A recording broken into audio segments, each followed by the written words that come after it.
The question now many ask is, will Mubarak's departure lead to the flowering of a new democracy in Egypt, or the continuation of 60 years of solid military rule, or perhaps a mixture of both? Welcome to Agenda with George Friedman. President Obama said today belongs to the people of Egypt, but what about tomorrow? Well, I really don't know what Obama meant by that. What's happened here is very simple. An 82-year-old man who wanted to have his son appointed as his successor was booted out by the army. Except for Mubarak, the army remains in charge of Egypt.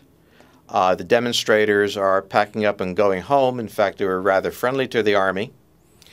And now the question really is what happens tomorrow is that the army may or may not declare martial law at some point to get everybody off the streets. They may or may not go after the Muslim Brotherhood for various reasons.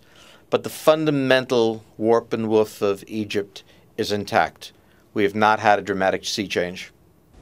George, I suggest the demonstrators were friendly to the army because they believe it will lead to ultimate democracy. Well, I don't know what ultimate democracy means, and I certainly don't know what ultimate democracy means in Egypt. I know this much.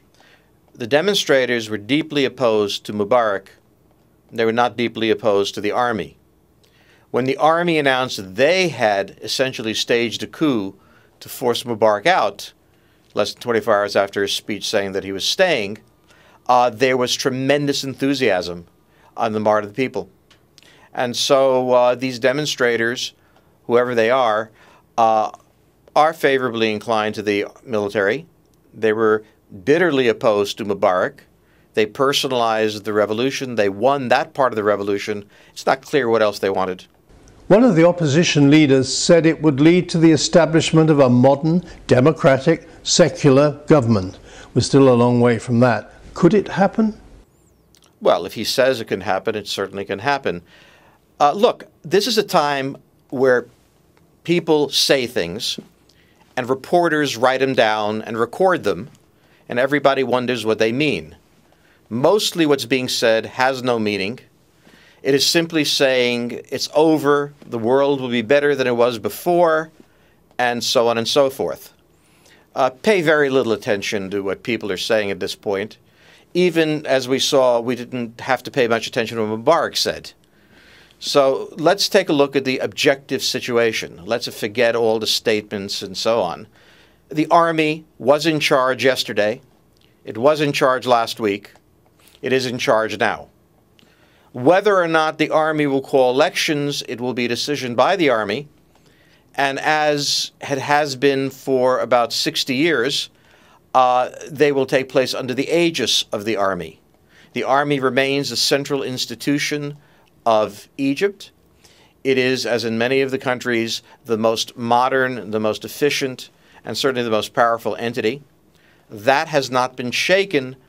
And if there are elections, as the Constitution requires, the candidates will be running within this context. Do I expect an election in which a dramatic change takes place in who is elected? I suspect not. But then I'm not even sure when elections are going to be called because it's not really clear whether martial law will be declared. Just a lot of things aren't clear, except for the most important thing. The army is in charge. Who are the most important figures in the military? Well, I think one of the things that the army has shown is that the question of who's the most significant figure really isn't that important. It is an institution, not something of individuals. The fact that the army could purge itself of Hosni Mubarak showed that the institution in Egypt transcended the individual. Certainly there are going to be shifts and changes, and people whose names we don't even know will emerge from somewhat junior ranks. There was clearly dispute in the military at various points as to what was going to happen. But I would argue that really personalizing it as this person has gained power, that person has lost power, is not the point. The institution succeeded in stabilizing itself, and I suspect will succeed in stabilizing, at least for the immediate future, the country. And that's the most important question. George, thank you.